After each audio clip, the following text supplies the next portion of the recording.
Hello hello, good evening everyone, good evening.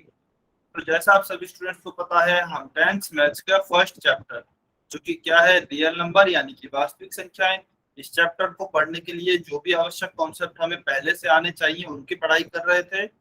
पिछली class में हमने एक बहुत ही इंपॉर्टेंट कॉन्सेप्ट सीखा था, घन और घनमूल, यानी कि क्यूब्स एंड क्यूब रूट्स। ठीक है, अब घन और घनमूल क्या होता है?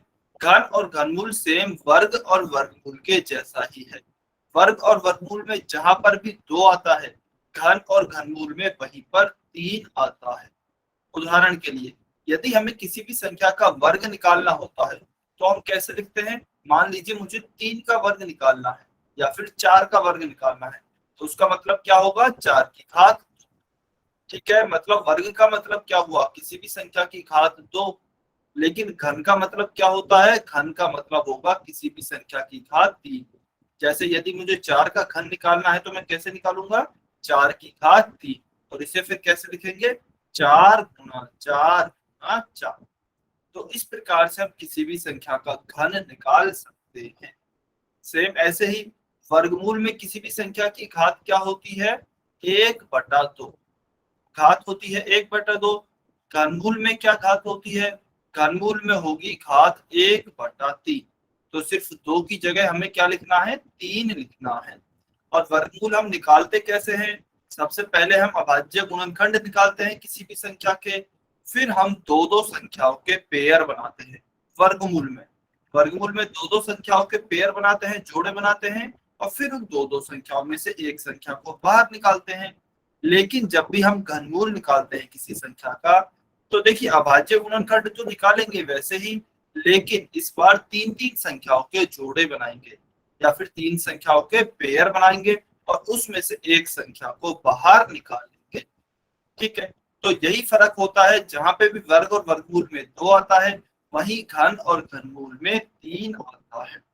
चलिए, अब एक क्वेश्चन आपको पिछली क्लास में दिया गया था, इसको तो आप यहीं पर सॉल्व करेंगे। रिकॉल टेस्ट को 729 का आपको घनमूल ज्ञात करना है। 729 का घनमूल ज्ञात करना है। सभी बच्चे सॉल्व करेंगे अभाज्य गुणनखंड विधि से और पोल सेक्शन में उत्तर करेंगे।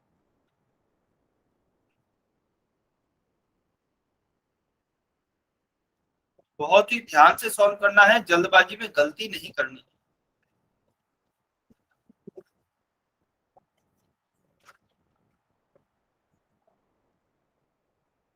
729 का घनमूल ज्ञात कीजिए।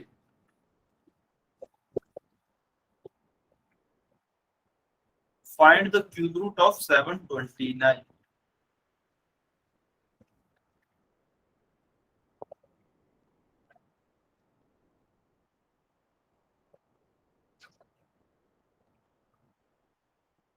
सभी बच्चे सॉल्व करें, पोल सेक्शन में उत्तर करें।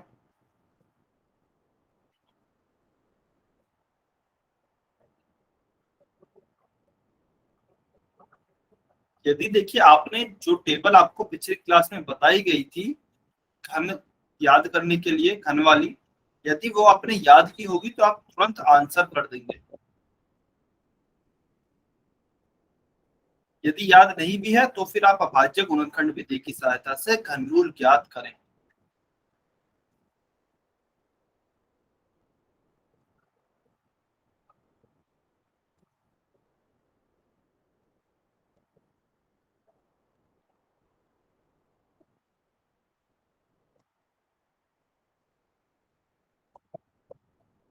सभी बच्चे सॉल्व करेंगे।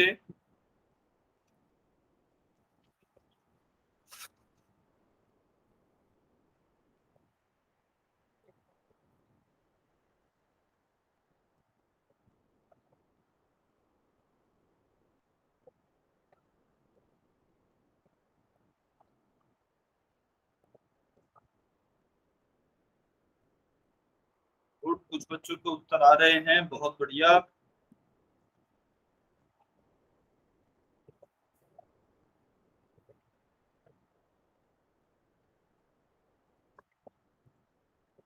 सभी बच्चे सॉल्व करेंगे।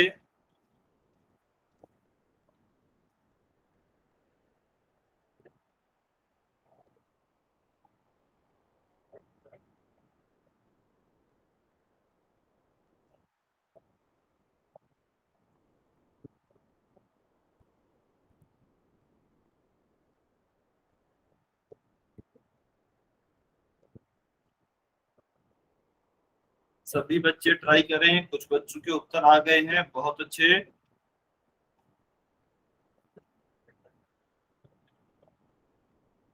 चलिए लास्ट 30 सेकेंड,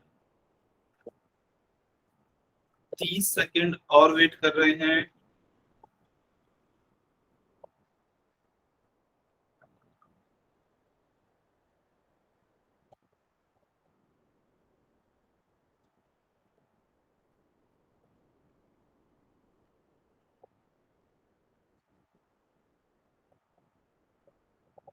ट्वेंटी सेकेंड।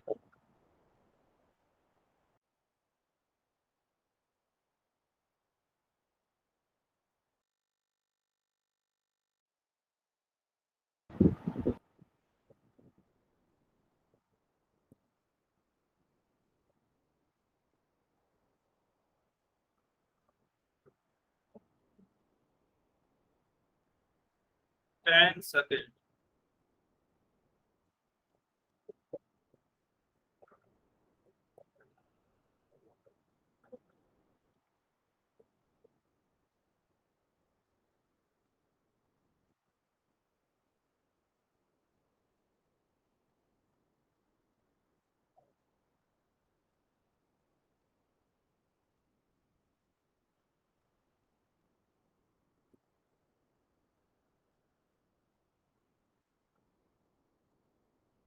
5, 4, 3, 2, 1। अच्छा, किसी स्टूडेंट को और टाइम चाहिए क्या, जिनको लग रहा हो कि बस सर सॉल्व होने वाला है, तो अनम्यूट करके आप बता सकते हैं।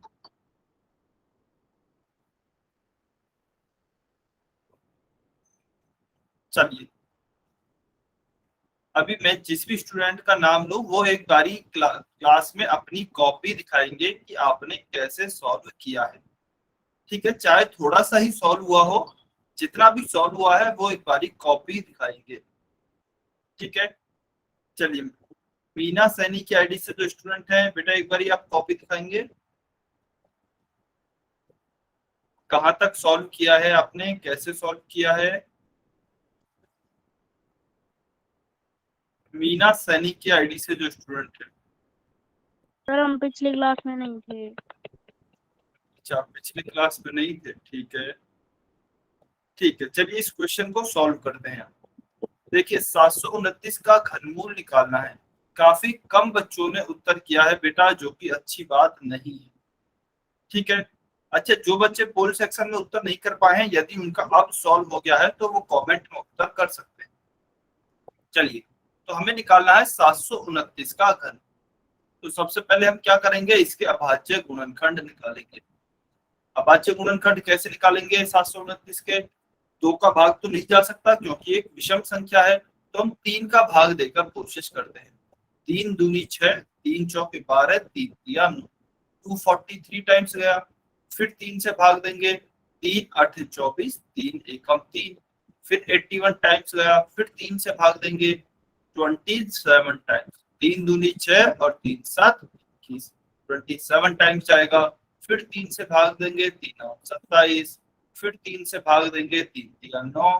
फिर 3 से भाग देंगे, 3 एकम 3। तो एक आ गया यहाँ पे, इसका मतलब हमारा भाग पूरा हो गया है। अब देखिए हम क्या निकाल रहे हैं, घनमूल निकाल रहे हैं, यानी कि क्यूब रूट निकाल रहे हैं। जब भी हम घनमूल निकालते हैं तो हम 3 3 संख्याओं के जोड़े बनाते हैं या फिर पेयर बनाते हैं। तो देखिए एक पेयर तो यह हो जाएगा आपका, और दूसरा पेयर यह हो जाएगा। तो 1 3 तो इस पेयर से बाहर आ जाएगा, और 1 3 इस पेयर से बाहर आ जाएगा।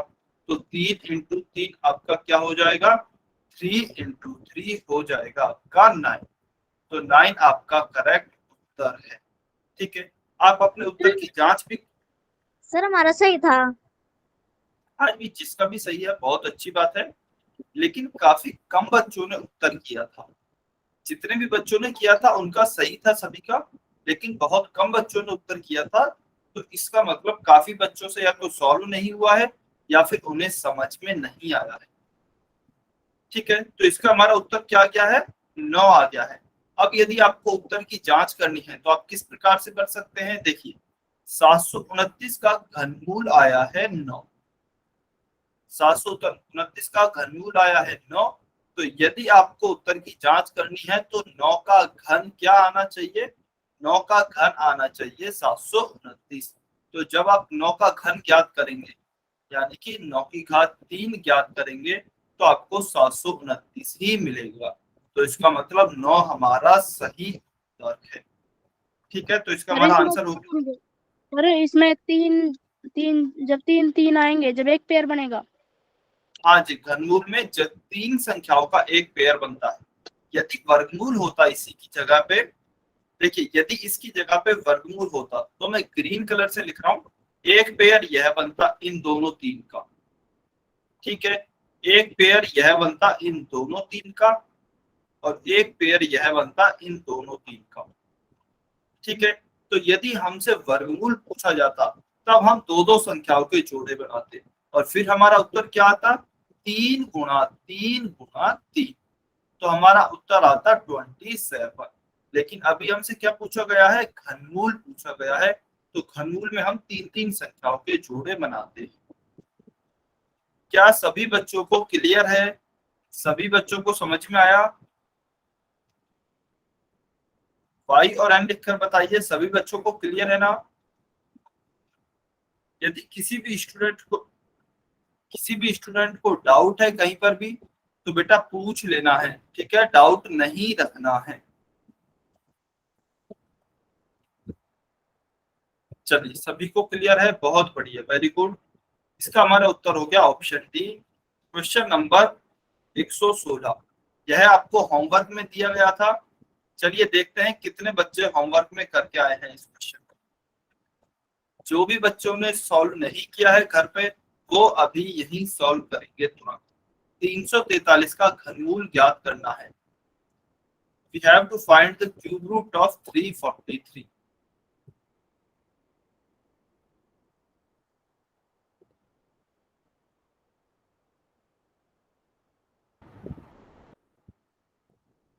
बहुत ही ध्यान से सॉल्व करें। सेम ऐसा ही क्वेश्चन पिछली बार था जो कि हमने पिछला वाला सॉल्व किया। बस संख्या अलग थी, बाकी बिल्कुल ऐसा ही क्वेश्चन था। सेम इसी तरीके से आपको यह भी सॉल्व करना है। तरीका सेम है, बस संख्या अलग है। 343 का घनमूल ज्ञात कीजिए।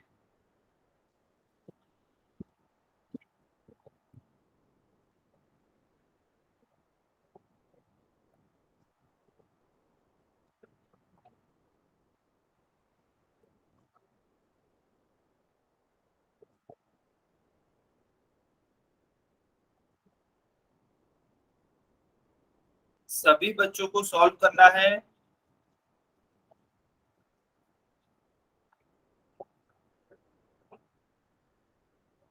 सभी बच्चे सॉल्व करें, पूरी ईमानदारी के साथ सॉल्व करें। सबसे पहले अभाज्य गुणनखंड ढूंढें। अभाज्य गुणनखंड मिलने के बाद 3 3 संख्याओं के जोड़े बनाएंगे और 3 3 संख्याओं के जोड़े बनाने के बाद उसमें से एक एक संख्या को बाहर निकालें और उनका गुणा करें। फिर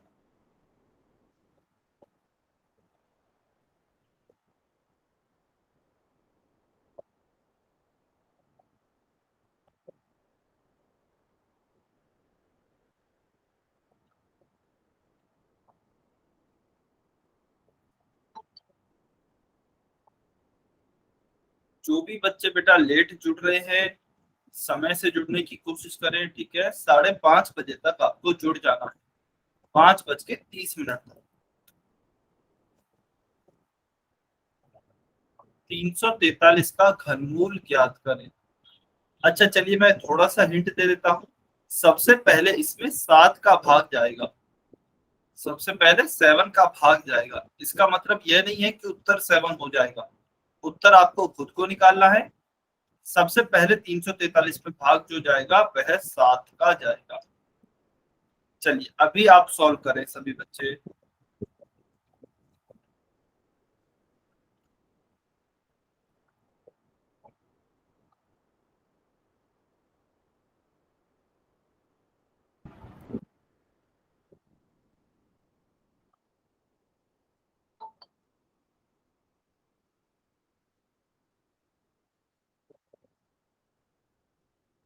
जो भी बच्चे लेट जुड़ रहे हैं बेटा समय से जुड़ने की कोशिश करें। 5:30 बजे आपकी क्लास स्टार्ट हो जाती है, 5:30 बजे तक आपको जुड़ जाना है। ठीक है, क्लास में ज्वाइन हो जाना है 5:30 बजे तक। चलिए लास्ट 30 सेकेंड, 30 सेकेंड और है आपके पास। सर मैं बताऊं? नहीं, अभी उत्तर नहीं बताना है, पोल सेक्शन ऑन है, पोल सेक्शन में उत्तर करेंगे आप सभी। काफी बच्चों ने अभी भी उत्तर नहीं किया है। यदि समय आपको कम पड़ता है तो आप टाइम के लिए बोल सकते हैं अनम्यूट करके।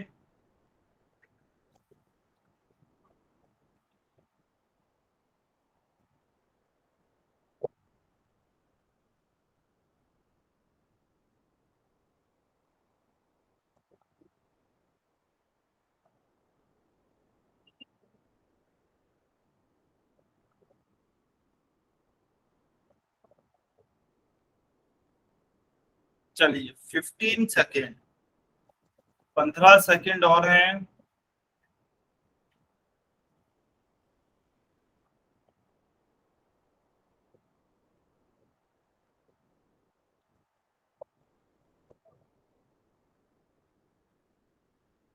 फाइव, 4, 3, 2, 1, टाइम सब। चलिए अभी जो भी बच्चे पोल सेक्शन में उत्तर नहीं कर पाए हैं कमेंट में उत्तर कर सकते हैं।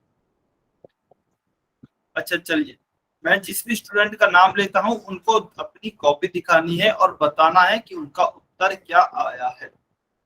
ठीक है, हाँ जी, महेंद्र सैनी की आईडी से जो स्टूडेंट है बेटा आपका उत्तर क्या आया है?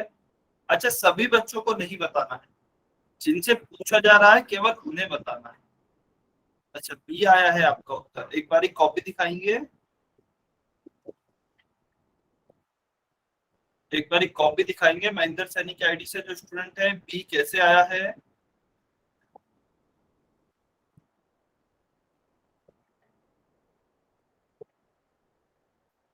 अच्छा, या फिर ऐसे ही बता दीजिए कैसे आया है बी।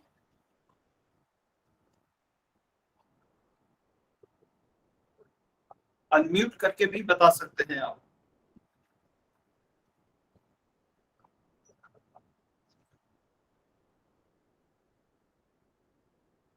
अच्छा, दिशा देसवाल की आईडी से जो स्टूडेंट है आप बताएंगे, एक बारी कॉपी दिखाएंगे अपनी, आपका सी कैसे आया है?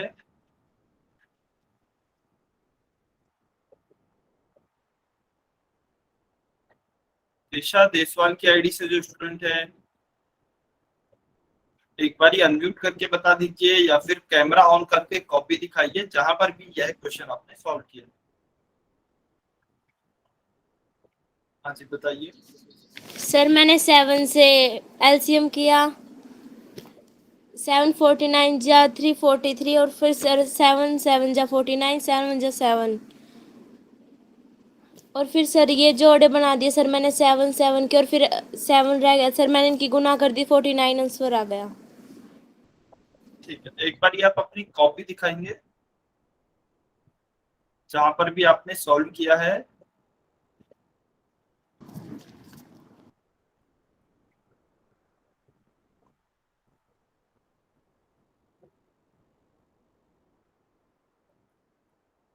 ठीक है, अच्छा दिखाई नहीं दे रहा है लेकिन देखिए कोई बात नहीं। देखिए आपने क्या किया है, आपने शायद 343 में सबसे पहले 7 का भाग दिया है क्या? 343 में ही भाग दिया है ना 7 का? Yes sir. कितनी बार गया? 49 टाइम्स। Yes sir. ठीक है, फिर उस 49 में फिर से आपने भाग दिया क्या? Yes sir. किसका दिया? 7 का ही। Yes sir. तो कितनी बार गया? सर 7 पर। 7 टाइम्स। फिर से इस 7 में भाग दिया क्या? Yes sir.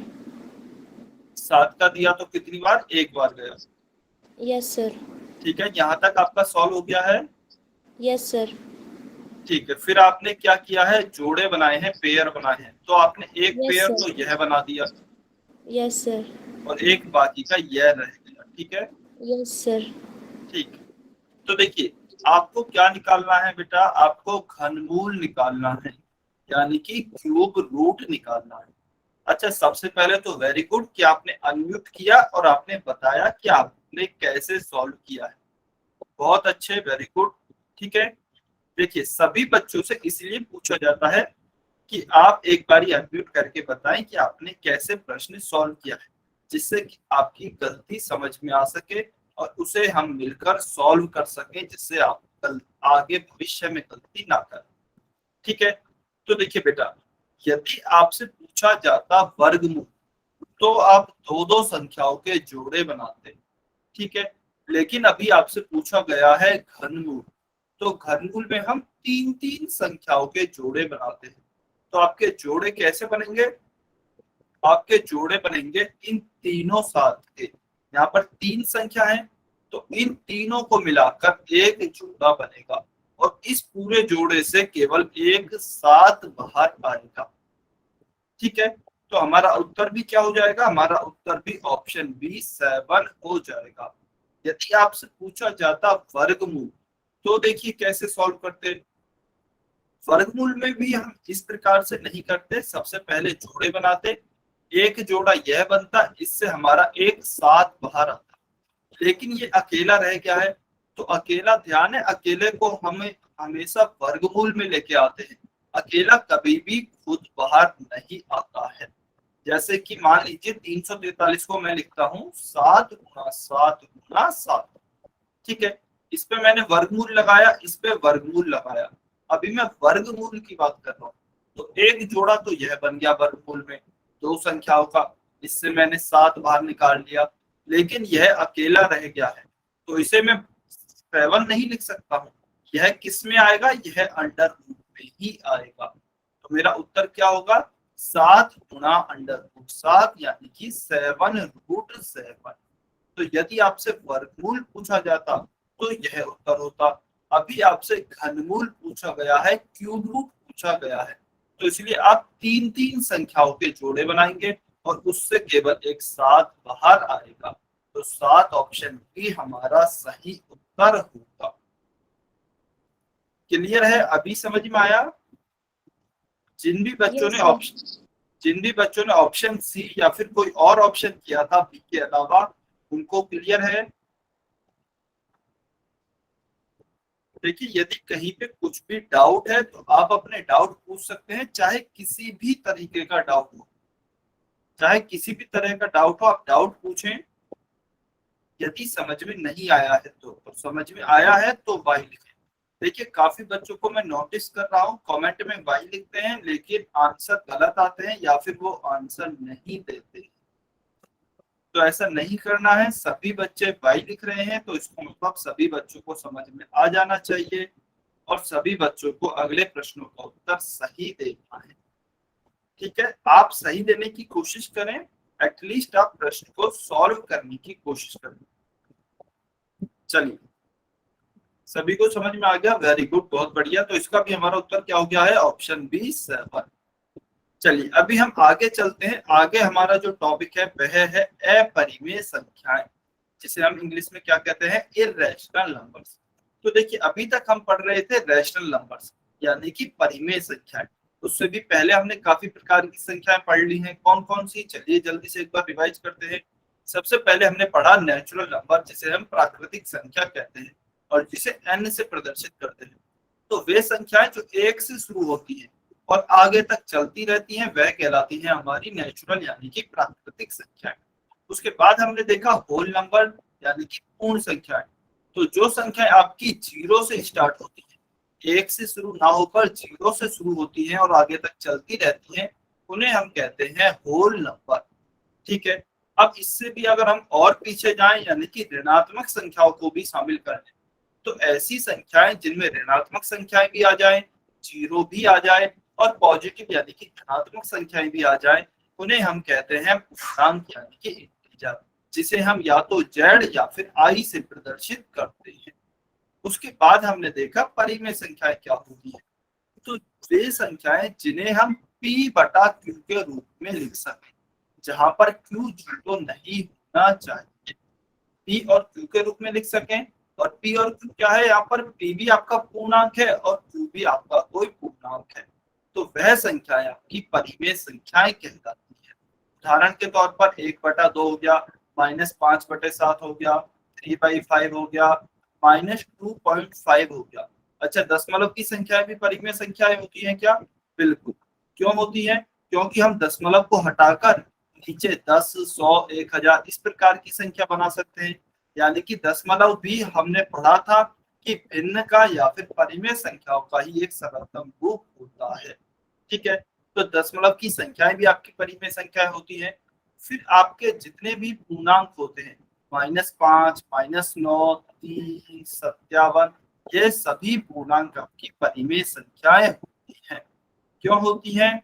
क्योंकि हम किसी भी पूर्णांक के नीचे एक तो लिख ही सकते हैं। जैसे मान लीजिए 57 है, तो 57 हमारी कैसे होगी परिमेय संख्या? 57 को देखिए मैं ऐसे लिख सकता हूँ 57/1, और यह अब किसके रूप में हो गई है? P/Q के रूप में हो गई है। ठीक है, 57/1 से कोई फर्क नहीं पड़ेगा, क्योंकि 57 में यदि 1 का भाग देंगे तो 57 ही आएगा, लेकिन यह P/Q के रूप में अब लिख गई है, जहाँ पे P 57 है और Q 1 है, तो इसका मतलब यह भी आपकी एक परिमेय संख्या। तो अभी तक यहाँ तक हमने संख्याओं के प्रकार पढ़ लिए हैं। अब हम चलते हैं इसके आगे कि आखिर होती क्या है हमारी अपरिमेय संख्या। तो जैसा देखिए नाम से पता लग रहा है, अपरिमेय संख्या क्या होंगी? बिल्कुल परिमेय संख्याओं के विपरीत होगी। परिमेय संख्याओं के बिल्कुल विपरीत है। तो परिमेय संख्याओं की परिभाषा में क्या आता था कि ऐसी संख्याएं जिन्हें हम P/Q के रूप में लिख सकें, जहां पर P और Q पूर्णांक हैं, हमारी परिमेय संख्या कहलाती है। अपरिमेय संख्याओं की परिभाषा में हम क्या लिखेंगे? ऐसी संख्याएं जिन्हें हम P/Q के रूप में नहीं लिख सकते, जिन्हें P/Q के रूप में नहीं लिख सकते, जहां पर P और Q पूर्णांक है, अपरिमेय संख्या कहलाती है। उदाहरण के तौर पे √3 हो गया, √7 हो गया, √2 हो गया इत्यादि। अच्छा, अब आपको हो सकता है कि शायद डेफिनेशन से इतना क्लियर नहीं हुआ, तो हम पहचानेंगे कैसे कि कौन सी संख्या परिमेय है और कौन सी संख्या अपरिमेय है? तो देखिए, अपरिमेय संख्या को पहचानने का सबसे अच्छा तरीका यह है कि ऐसी संख्या जो कि वर्गमूल के अंदर लिखी है लेकिन एक पूर्ण वर्ग संख्या नहीं है, पूर्ण वर्ग संख्या नहीं है, वह हमारी कहलाएगी अपरिमेय संख्या। और ऐसी संख्या जो कि वर्गमूल के अंदर लिखी है लेकिन पूर्ण वर्ग है, तो वह हमारी कहलाएगी परिमेय संख्या। देखिए, बहुत ही ध्यान से समझना है। उदाहरण के लिए मान लीजिए मैं दो उदाहरण लिखता हूँ, √5 और √4। चलिए मुझे ये बताइए 5 और 4 में से कौन सी संख्या एक पूर्ण वर्ग संख्या है? 5 और 4 में से कौन सी संख्या एक पूर्ण वर्ग संख्या है? कमेंट में लिखकर बताइए। सर कमेंट में लिखना है 5 और 4 में से कौन सी संख्या एक पूर्ण वर्ग संख्या है।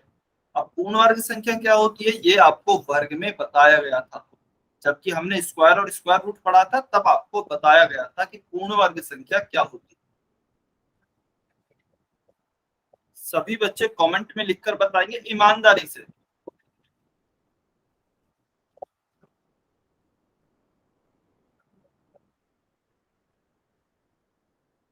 वेरी गुड, बहुत अच्छे। तो देखिए 4 आपकी एक पूर्ण वर्ग संख्या है। अच्छा, मैं एक बार फिर से बता देता हूँ पूर्ण वर्ग संख्या होती क्या है। ऐसी संख्याएं जो कि किसी और संख्या का वर्ग करने पर हमें प्राप्त होती है। जैसे कि 4 है, तो 4 हमें कब प्राप्त हुआ होगा? जब हमने 2 का वर्ग किया है। तो किसी भी संख्या का वर्ग पूर्ण वर्ग संख्या कहलाती है या फिर वर्ग संख्या कहलाती है।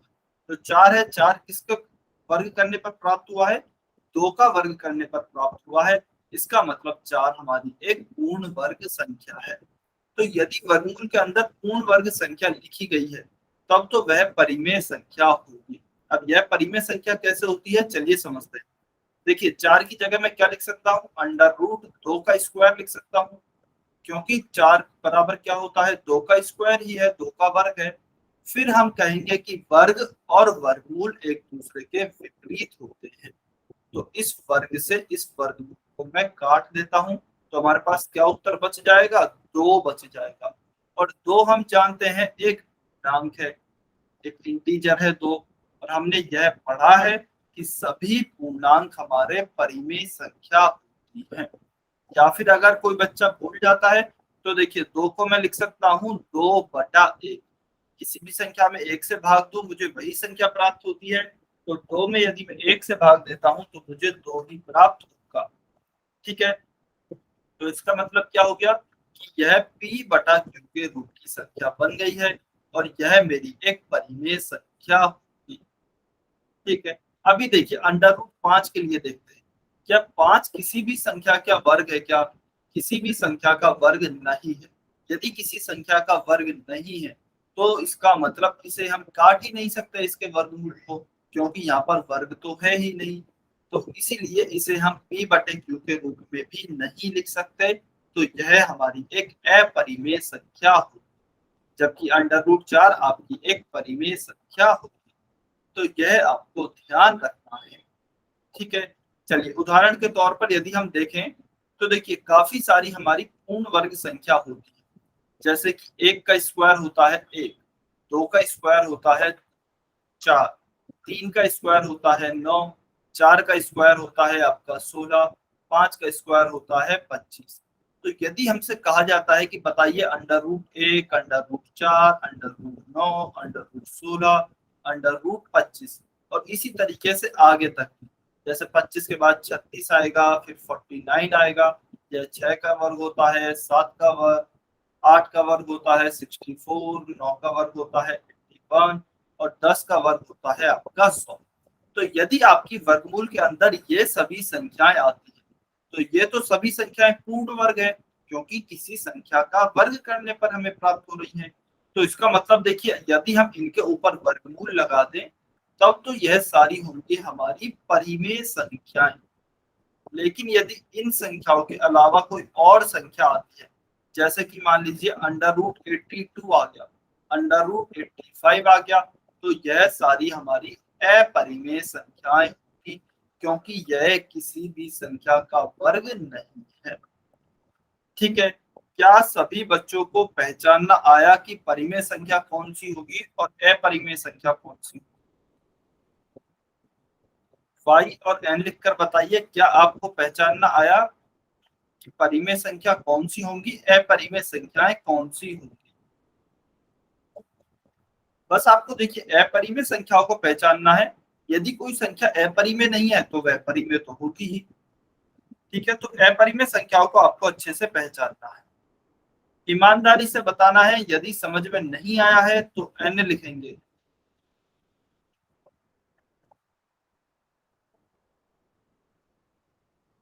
हाँ जी, रवि बॉल की आईडी से स्टूडेंट है। हाँ जी, √85 आप कुछ कहना चाह रहे हैं क्या? ठीक है, तो देखिए मैं ये कह रहा हूं कि यदि आपके वर्गमूल के अंदर कोई पूर्ण वर्ग संख्या लिखी गई है, यानी कि किसी संख्या का वर्ग लिखा हुआ है, किसी संख्या का वर्ग लिखा हुआ है, तब तो वह आपकी परिमेय संख्या होगी। लेकिन यदि किसी भी संख्या का वर्ग नहीं लिखा हुआ है तो आपकी वह अपरिमेय संख्या होगी। उदाहरण के लिए मान लीजिए मैं लिखता हूँ √121, तो मुझसे पूछा जाता है कि क्या यह परिमेय संख्या है या फिर अपरिमेय संख्या है। तो देखिए 121 यदि आपको याद है तो 11 का वर्ग होता है।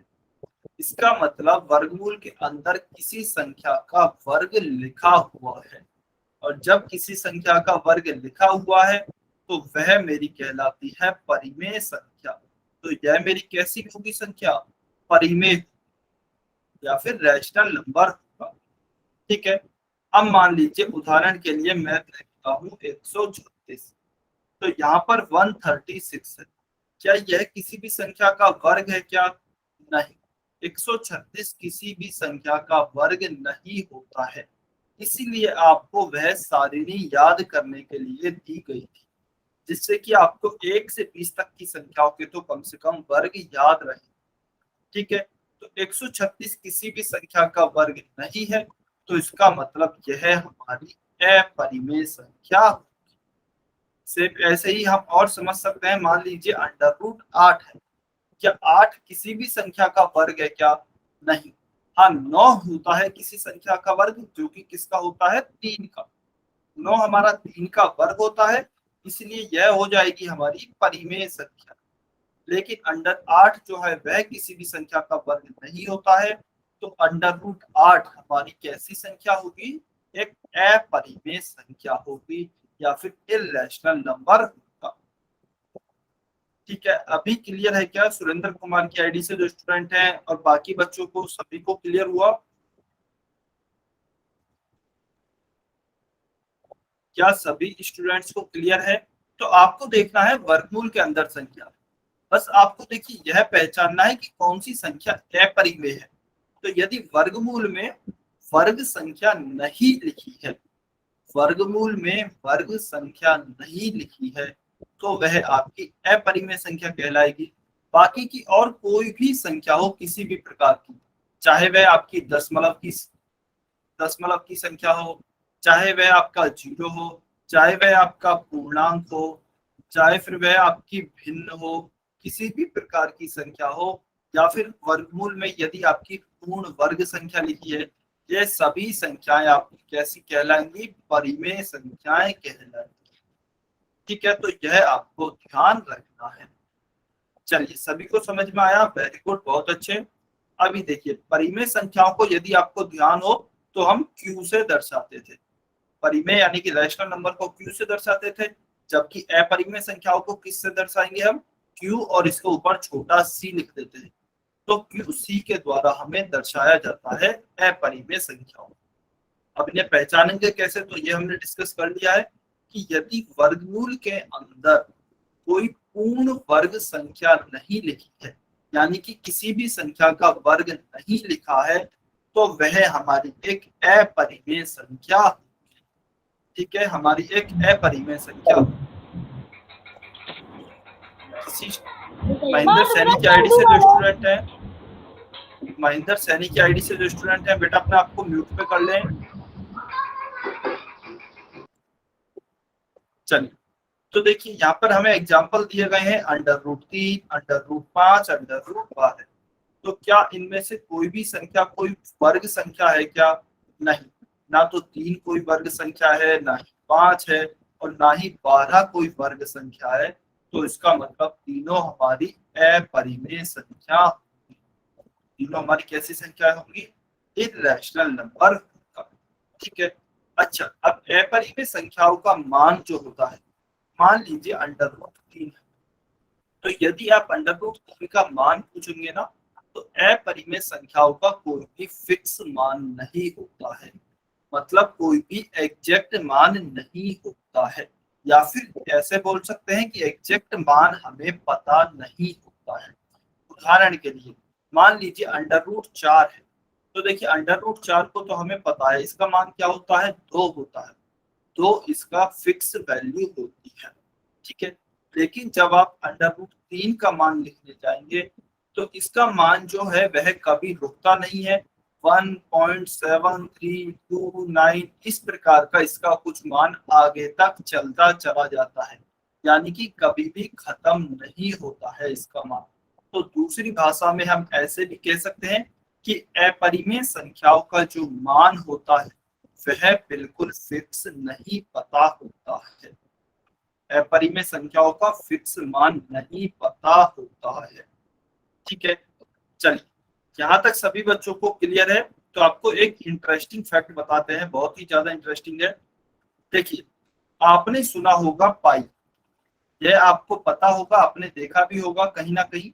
तो जो पाई होता है वह होता है आपकी अपरिमेय संख्या। पाई होती है आपकी अपरिमेय संख्या, यानी कि इर्रेशनल नंबर। यदि आपसे पूछा जाता है ना पाई कैसी संख्या है? एक अपरिमेय संख्या है। तो अब आपका डाउट आएगा कि लेकिन सर पाई का मान तो होता है 22/7, और या फिर पाई का मान होता है 3.14। तो सर इसका तो मान भी फिक्स है 3.14 या फिर 22/7। तो यह परिमेय क्यों नहीं है? यह तो परिमेय संख्या होनी चाहिए, यह कैसे अपरिमेय संख्या हो गई?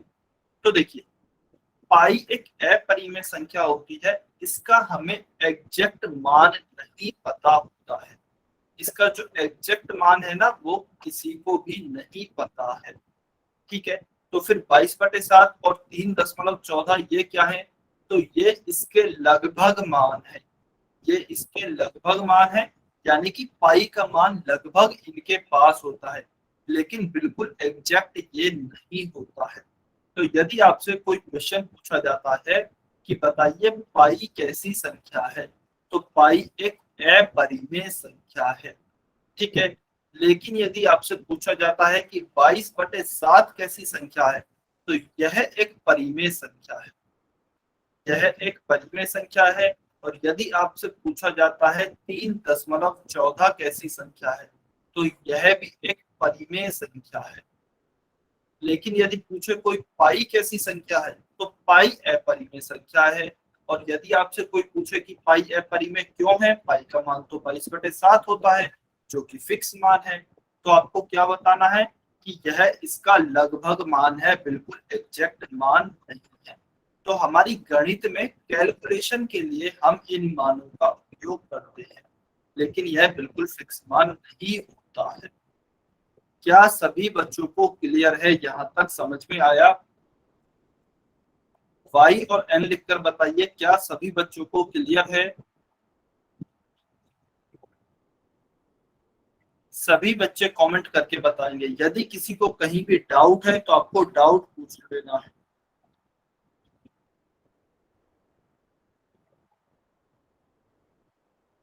सभी बच्चों ने कमेंट नहीं किया है, सभी बच्चे कमेंट करें।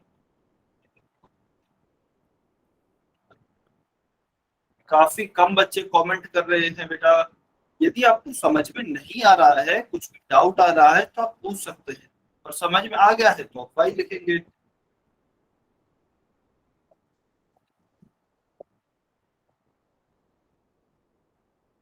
समझ में आ गया है, वेरी गुड, बहुत अच्छे।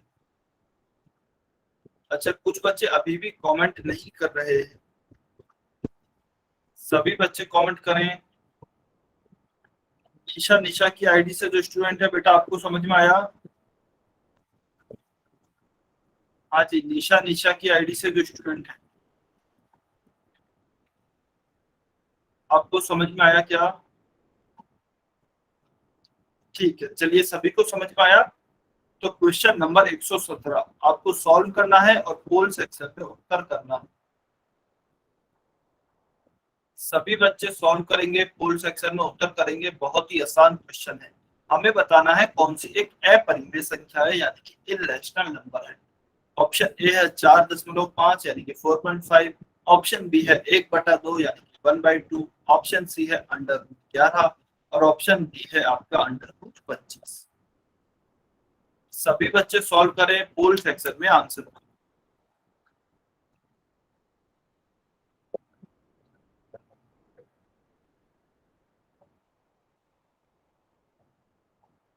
सभी बच्चों को सॉल्व करना है।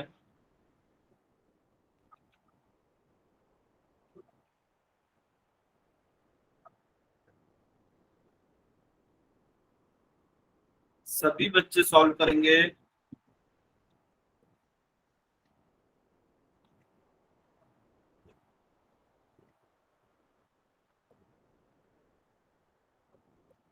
वेरी गुड, कुछ बच्चों के आंसर आ रहे हैं, सभी बच्चे आंसर करें, लेकिन ध्यान से उत्तर करेंगे। देखिए, इसीलिए मैं आपसे पूछ रहा था क्या आपको अच्छे से समझ में आया या नहीं आया। कुछ बच्चे गलत उत्तर कर रहे हैं, जबकि यह बहुत ही आसान क्वेश्चन है। गलत उत्तर नहीं करना है, ध्यान से आंसर करेंगे।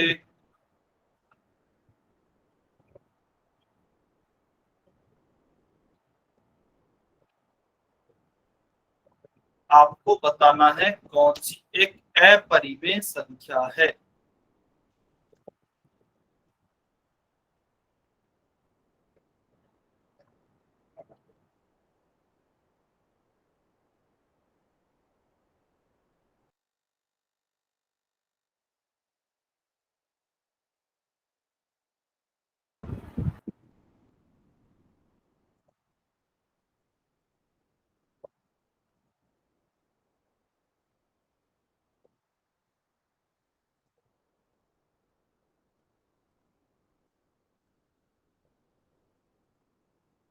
सभी बच्चे आंसर करेंगे।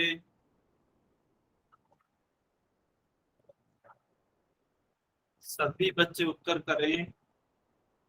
निम्न में से कौन सी संख्या एक अपरिमेय संख्या है? Which of the following is an irrational number?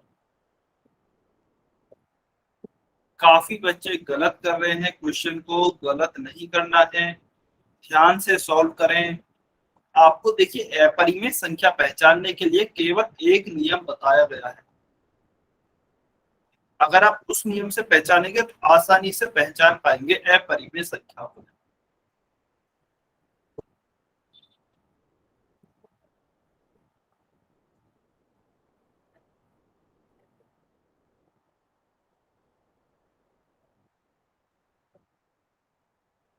Last 15 second, आखिरी 15 सेकेंड बचे हैं।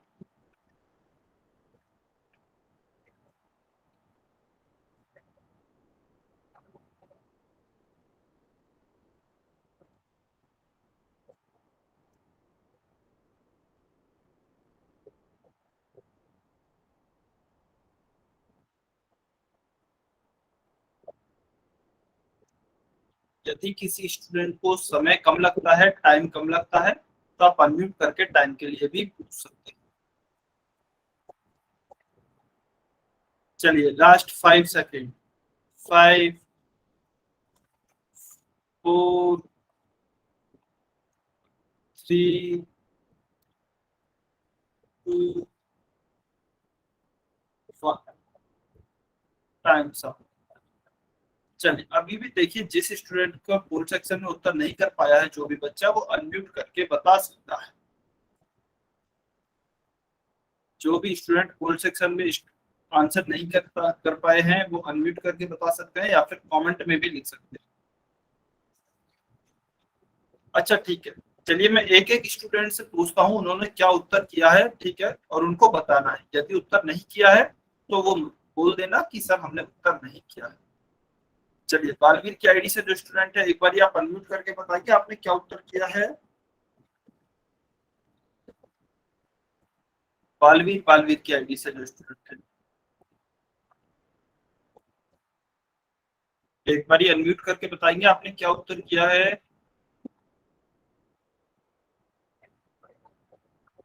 जल्दी से अनम्यूट करें और बताएं। चलिए विजेंद्र कुमार की आईडी से जो स्टूडेंट है, आपने क्या उत्तर किया है।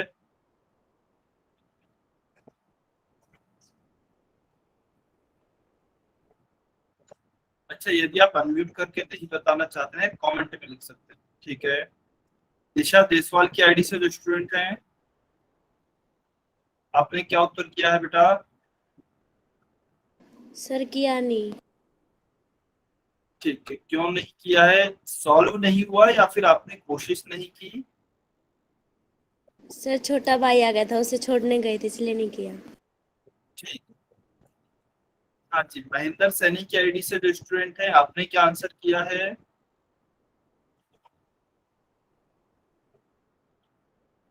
महेंद्र सैनी की आईडी से जो स्टूडेंट, कमेंट में लिख के बता सकते हैं, अनम्यूट करके बता सकते हैं।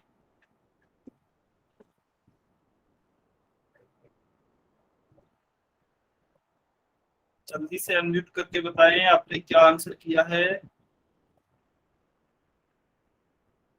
देखिए यदि आप अनम्यूट करके नहीं बताएंगे बेटा, तो मुझे पता नहीं लगेगा कि आप क्या आंसर कर रहे हैं और कहां पर गलती कर रहे हैं, क्योंकि काफी बच्चों ने इसमें भी गलती की है और कुछ बच्चों ने उत्तर नहीं किया है। तो यदि आपने उत्तर नहीं किया है तो आप बताएं कि आपने क्यों नहीं किया है। क्वेश्चन सॉल्व नहीं हुआ या फिर आप किसी रीजन की वजह से कर नहीं पाए। जैसा अभी दिशा देसवाल की आईडी से जो स्टूडेंट है, उन्होंने बताया ना, कुछ काम आ गया था इसलिए वो सॉल्व ही नहीं कर पाए। चलिए मीना सैनी की आईडी से जो स्टूडेंट है, आप बताएंगे। मीना सैनी की आईडी से जो स्टूडेंट है, ठीक है बेटा, कोई बात नहीं। चलिए तो अब हम इसे सॉल्व करते हैं। देखिए हमें बताना है कौन सी संख्या एक अपरिमेय संख्या होती है। हमने पढ़ा है कि यदि वर्गमूल में कोई भी किसी भी संख्या का वर्ग नहीं है, वर्गमूल में किसी संख्या का वर्ग नहीं है, तो वह कहलाएगी हमारी अपरिमेय संख्या। ठीक है, अभी देखिए ऑप्शन सी और ऑप्शन डी। ऑप्शन ए तो देखते ही पता लग रहा है एक दशमलव की संख्या है, तो दशमलव की सभी संख्या हमारी कैसी होती है, परिमेय संख्याएं होती हैं। 4.5 है, इसमें यदि मैं दशमलव को हटाता हूं तो नीचे एक लगा सकता हूं। दशमलव के बाद कितने अंक है, एक अंक है, नीचे एक जीरो लगा सकता हूं। तो यह क्या हो जाएगा, 45/10। तो इसका मतलब यह किसके रूप की हो गई, p/q के रूप की हो गई हमारी संख्या, और यह कहलाएगी हमारी परिमेय संख्या यानी कि रैशनल नंबर। ठीक है, 1/2 हमें दिया गया है, यह तो हमें दिया ही गया है p/q के रूप में, तो यह भी हमारी परिमेय संख्या है। अब देखिए हमें दिया गया है √11 और √25। 25 जो है वह होता है हमारा 5 का वर्ग, 25 होता है हमारा 5 का वर्ग। इसका मतलब वर्गमूल के अंदर एक वर्ग संख्या लिखी हुई है, और यदि वर्गमूल के अंदर वर्ग संख्या होती है तो वह हमारी परिमेय संख्या कहलाती है। हमने ये पहले ही पढ़ा है, तो इसका मतलब यह होगी हमारी परिमेय संख्या। तो ऑप्शन ए भी नहीं है हमारा उत्तर, ऑप्शन बी भी नहीं है, ऑप्शन डी भी नहीं है, तो ऑप्शन सी सही उत्तर होगा। और कैसे हो रहा है सही उत्तर, √11 है, तो 11 आप देखेंगे तो किसी भी संख्या का वर्ग नहीं होता है। 11 इज नॉट स्क्वायर्स। ठीक है, किसी भी संख्या का वर्ग नहीं है 11, तो इसका मतलब ऑप्शन सी हमारी एक अपरिमेय संख्या होगी। ऑप्शन सी हमारा सही उत्तर होगा। ठीक है, चलिए तो इस क्वेश्चन का हमारा उत्तर आ गया है option C. Question number 118। Question number 118 आज का लास्ट क्वेश्चन है, सभी बच्चे सॉल्व करें, पोल सेक्शन में उत्तर करें। क्वेश्चन नंबर 118, हमें फिर से बताना है कौन सी संख्या एक अपरिमेय संख्या है। Which of the following is an irrational number?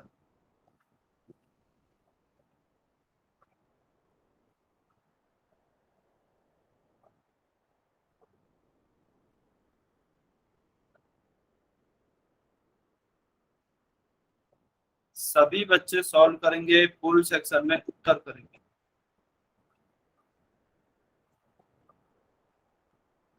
निम्न में कौन एक अपरिमित संख्या है? Which of the following is an irrational number?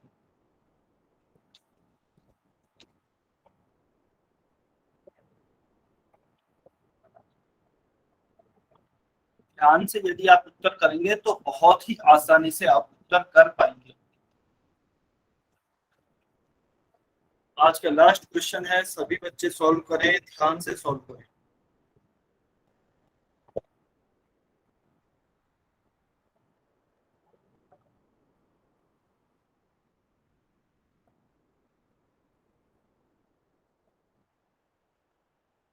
Very good, कुछ बच्चों को उत्तर आ रहे हैं, बहुत बढ़िया। अभी तक अच्छी बात यह है कि जितने बच्चों ने उत्तर किया है सही उत्तर है, बहुत अच्छे। लेकिन सभी बच्चों को सॉल्व करना है।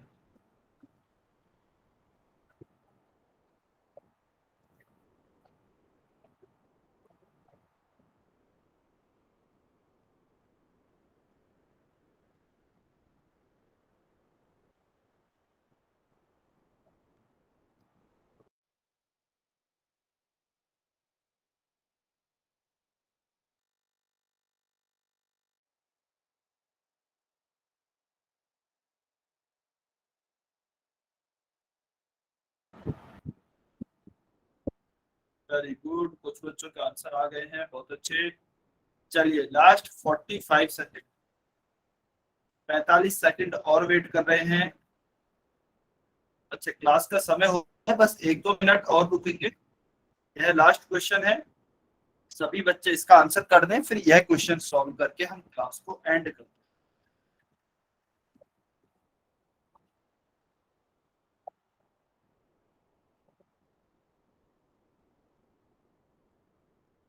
किन्हीं 5 बच्चों ने उत्तर नहीं किया है, जल्दी से आंसर करें, लास्ट 30 सेकेंड।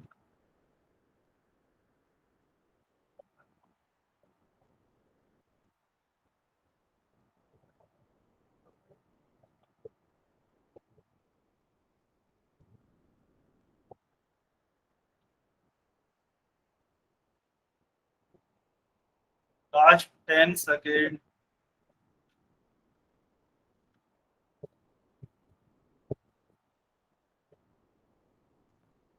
5 4 3 2 1 times up. चलिए, अभी जो भी बच्चे पोल सेक्शन में उत्तर नहीं कर पाए हैं कमेंट में उत्तर कर सकते हैं। देखिए हमसे क्या पूछा गया है, कौन सी एक अपरिमेय संख्या है। ऑप्शन ए क्या दिया गया है, एक दशमलव की संख्या है। दशमलव की संख्या तो हम जानते हैं परिमेय संख्या होती है, ठीक है। फिर देखिए ऑप्शन डी को यदि मैं देखूं, ऑप्शन डी में दिया गया है √81। तो हम जानते हैं 81 तो किसका वर्ग होता है, 9 का वर्ग होता है, यानी कि वर्ग संख्या लिखी गई है वर्गमूल के अंदर, तो यह भी परिमेय संख्या होगी। तो ऑप्शन डी भी हमारा उत्तर नहीं हो सकता, यह भी एक परिमेय संख्या है। अब देखिए ऑप्शन सी और ऑप्शन बी को, ऑप्शन बी और सी में फर्क क्या है। ऑप्शन बी में यदि मैं देखूं तो अंडर रूट केवल 27 के ऊपर है, 3 के ऊपर अंडर रूट नहीं, यानी कि क्या लिखा गया है, अंडर रूट 27/3। जबकि मैं यदि ऑप्शन सी को देखूं तो इसमें अंडर रूट दोनों के ऊपर है, 16 के ऊपर भी और 4 के ऊपर भी, तो दोनों ही संख्याएं आपकी अंडर रूट में है, 16/4। ठीक है, तो अब देखिए ऊपर और नीचे क्या होगा। 4 से मैं भाग देता हूँ 16 में, 4 एकम 4, 4 चौक 16, तो क्या आया, अंडर रूट का 4 आया। और अंडर रूट 4, 4 फिर से हमारा किसका वर्ग है, 2 का वर्ग है, तो इसका मतलब यह हमारी एक परिमेय संख्या है। लेकिन अंडर रूट में 27 है, क्या 27 किसी भी संख्या का वर्ग है क्या, 27 नहीं होता है, या तो 9 होता है या फिर 81 होता है किसी संख्या का वर्ग।